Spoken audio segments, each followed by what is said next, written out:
Hello, my LGBT cuties, and welcome back to another episode of A Jaded Gay.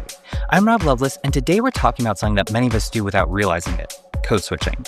Traditionally, code switching was defined as shifting between languages or dialects depending on the social setting, which was usually observed in bilingual communities.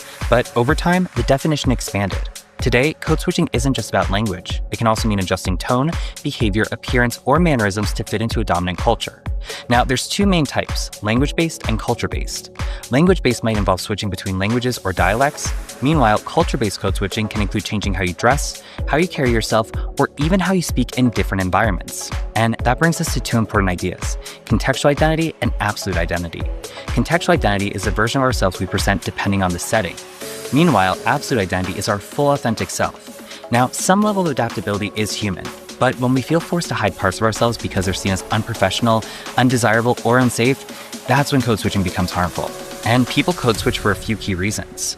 Sometimes it's to avoid confirming stereotypes.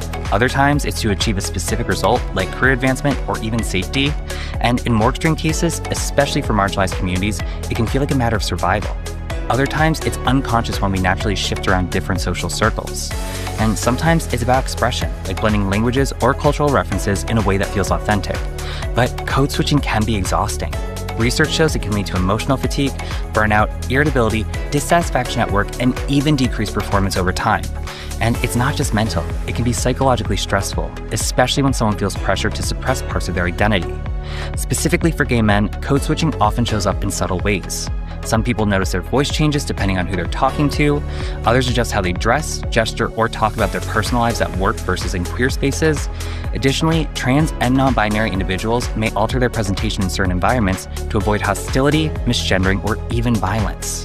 And in many cases, this isn't about preference, it's about safety and acceptance. So how do we address it?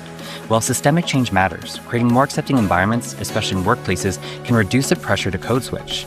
That includes fostering inclusive leadership, supporting employee resource groups, promoting diverse talent, and educating leaders about the real toll code switching takes.